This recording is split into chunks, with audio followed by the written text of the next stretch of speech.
France के एक बहुत बड़े दार्शनिक जिनको बाबा साहब ने कॉपी किया, आदरणीय दत्तू साहब बैठे हैं, उन बात को समझेंगे। उन्होंने कहा कि एक गिद्ध के दो अंडे होते हैं। अल्टेयर जो बहुत बड़े फिलासफर थे, बोले एक गिद्ध से राजा का जन्म होता है। जो राजा होता है वो तलवार के दम पर लोगों पर शासन करता है, लेकिन स्थायी नहीं होता है। लेकिन जो पुरोहित होता है वो अपने मानसिक ताकत के और अपने विद्वता के दम पर लोगों के शरीर और मस्तिष्क पर शासन करता है। जब ये बात बाबा साहब भीमराव अम्बेडकर ने पढ़ी तो उन्होंने अपने शब्दों में लिखा कि जब भी इस दुनिया में, इस देश में तलवार और कलम के बीच युद्ध होगा तो अंतिम विजय कलम की होगी, क्योंकि जो तलवार होती है वो लोगों ऐसा लग रहा था, लेकिन ऐसे शख्स हमारे बीच में आए हैं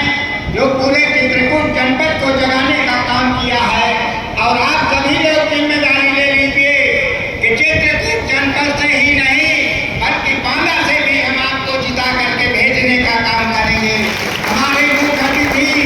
आए डॉक्टर मान सिंह यादव जी और अपने विचार रखें और हमको दिशा निर्देश देने का काम करें।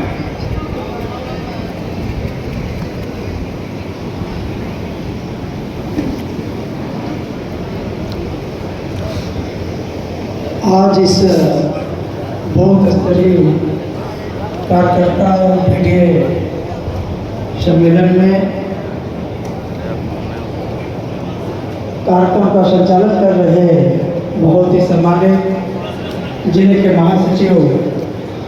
आदरणीय श्री सत्यनारायण पटेल जी, बढ़िया, और कार्यक्रम की अध्यक्षता कर रहे छोटे भाई श्री राकेश प्रजापति जी, बहुत ही सम्मानित पूर्व एमएलसी आदरणीय उदयवीर सिंह जी, आदरणीय दत्तू प्रसाद जी,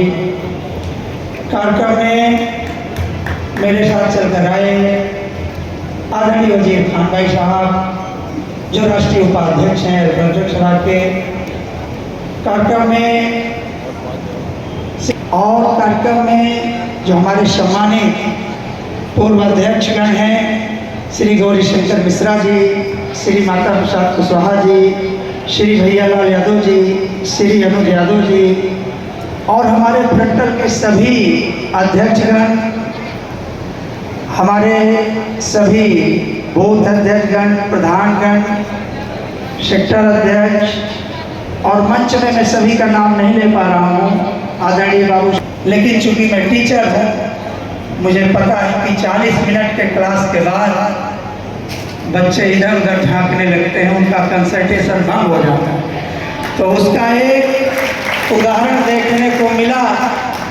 कि कुछ भाई हमारे बस्ता लेकर के अपना सीधे घर की ओर चलने लगे।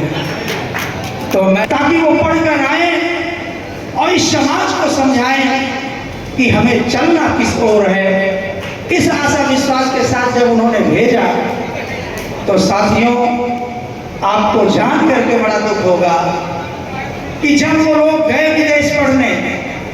तो कोई वही शादी कर लेता है, कोई आकर के पैसा जुटाने लगता है और बाबा साहब सिर्फ अकेले पड़ जाते हैं, तनहा पड़ जाते हैं। आज चुनौतियां और गंभीर हैं।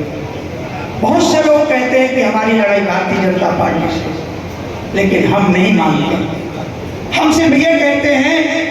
कि हमारी लड़ाई जो पर्दे के पीछे आरएसएस है या तो उससे है या अधिकांश जो मंच में बैठे हुए लोग हैं उनसे है। हमारी लड़ाई कभी भारतीय जनता पार्टी से नहीं रही है। जिस दिन यह जिम्मेदारी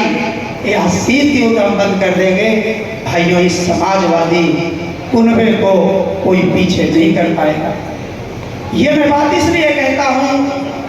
आज बहुत सारे दल हैं वो डरे सहमे हैं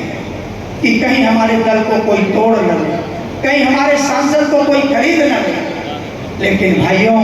पूरे हिंदुस्तान में इकलौती समाजवादी पार्टी के कार्यकर्ता हैं जो नमक रोटी खा करके माननीय अखिलेश यादव जी को खून पसीना देने के लिए तत्पर रहते हैं। ऐसे कर्मठी कार्यकर्ता के भरोसे हम अध्यक्ष राहुल यादव जी, भैयालाल यादव जी, कुशवाहा जी, आदरणीय इस कार्यक्रम में उपस्थित हुए भाजपा की लोकप्रिय सांसद महोदया, सबका मैं बहुत बहुत स्वागत करने में मंगल करता हूँ। ज्यादा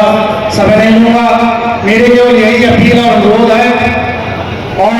आप सब लोग 11 बजे से यहाँ पर इतनी बड़ी संख्या में उपस्थित हुए, जिसके पास फोन गया, जानकारी हुई, सब यहाँ पर कार्यक्रम में आए, सभी कार्यकर्ताओं का। और मुझे लगता है देखिए, एमएलसी के चुनाव के बारे में बात है, यह चुनाव मुद्दों के आधार पर लड़ा जाएगा और जो आपका शिक्षा मित्र है आए दिन आत्महत्या कर रहा है, जो टेट का प्रकरण है जिससे जूनियर और प्राथमिक के शिक्षक आत्महत्या कर रहे हैं, जो आरटी एक्ट के पैरा 23 पार्ट 2 में 2017 में केंद्र सरकार ने संशोधन किया और सुप्रीम कोर्ट के कंधे में बंदूक रख के चलाया, आज वो टीचर बेचारे आत्महत्या करने के लिए मजबूर हैं। यह चुनाव लड़ा जाएगा पुरानी पेंशन के मुद्दों पर। माननीय राष्ट्रीय अध्यक्ष जी ने कहा कि समाजवादी पार्टी की सरकार बनने पर हम पुरानी पेंशन बहाल करेंगे। यह चुनाव लड़ा जाएगा जो हमारे दिग्गज शिक्षक जिनकी सेवा पुस्तिका नहीं तैयार है, जिनका कोई मानदेय निर्गत नहीं हो रहा है। समाजवादी पार्टी की सरकार ने 200 करोड़ रुपए का मानदेय निर्गत किया। यह चुनाव लड़ा जाएगा 69,000 शिक्षक भर्ती का जो आरक्षण डकैती डाली गई थी उस मुद्दे पर लड़ा जाएगा। यह चुनाव जो राज्य शिक्षा सेवा आयोग जिसका गठन इस मंशा से किया गया था कि प्राथमिक, माध्यमिक, उच्च, टेक्निकल, अल्पसंख्यक सभी संस्थाओं के शिक्षकों की भर्ती एक जगह से हुई और 8 साल में उसका रिजल्ट क्या दिया गया कि चेयरमैन महोदया इस्तीफा देकर के वहाँ से चली जा रही है। तो यह चुनाव बेरोजगारों, नौजवानों और जो हमारे पेट की परीक्षा देने जाते हैं 600 किलोमीटर और दावा भारतीय जनता पार्टी कहती है कि वो हम नकल बंद करा दें। ये पेपर लीक खुद एजेंसियों से मिलकर कराते हैं क्योंकि इनकी मंशा नहीं है सरकारी नौकरी देने के। और मैं चाहता हूँ कि इतने मुद्दे हैं कि भारतीय जनता पार्टी कभी इन मुद्दों पर ध्यान नहीं देगी। और समाजवादी पार्टी के राष्ट्रीय अध्यक्ष माननीय अखिलेश यादव जी ने कहा है कि समाजवादी पार्टी की सरकार बनने के बाद अग्निवीर, आपका आउटसोर्सिंग, संविदा, जो भी ये ठेकेदारी प्रथा की नौकरियां हैं इनको बंद करके हम सरकारी नौकरी नौजवानों को उपलब्ध कराएं। क्या ये भी मुद्दा है कि जिस तरीके से सरकारी शिक्षकों को शिक्षण कार्य के अतिरिक्त तमाम कार्य दिए जाते हैं, चाहे चुनाव का हो चाहे पोलियो का हो, तो क्या इस पर कभी कुछ आवाज़ उठाएंगे? देखिए, मैं क्या कैसी भीड़ रही, कितना ज़्यादा आज बूथ स्तरीय पीटीए विधानसभा 236 का मुझे खुशी है कि लगभग 95% बूथ और सेक्टर के कार्यकर्ता इसमें सम्मिलित हुए, जिसमें मुख्य के रूप में पूर्व एमएलसी आदरणीय श्री उदयवीर सिंह जी, स्नातक एमएलसी मानसी यादव जी और जद्दू प्रसाद जी मुख्य के रूप में सम्मिलित हुए। कार्यक्रम की अध्यक्षता विधानसभा अध्यक्ष की, जिसमें अध्यक्ष हमारे भैयालाल यादव जी, अनुज यादव जी, कुशवाहा जी, रविशंकर भाई जी जैसे सभी लोग सम्मिलित हुए और पूरा फोकस स्नातक चुनाव पे है। हम सब लोग मेहनत करके कोशिश है कि 25 के पहले ज़्यादा से ज़्यादा फॉर्म एमएलसी स्नातक बनाकर जिस प्रकार से मान सिंह जी ने पिछले साल इतिहास बनाने का काम किया, हम सब लोग मिलकर पूरी समाजवादी पार्टी कार्यकर्ता मिलकर इस चुनाव में भी, स्नातक चुनाव में भी समाजवादी पार्टी को और मान सिंह यादव जी को जिताने का काम। क्या लगता है स्नातक चुनाव के अतिरिक्त आगामी चुनाव 2027 में शपथ के साथ तक अपनी जो है जिस तरह से पूरे प्रदेश में भारतीय जनता पार्टी की सरकार में अराजकता का माहौल है, लोकतंत्र को तार-तार किया जा रहा है, उस हिसाब से पूरे लोग समाजवादी पार्टी की जो है पूरा न्याय बना लिया है और पूरी तरह से 2027 में बदलाव होगा। माननीय अखिलेश यादव मुख्यमंत्री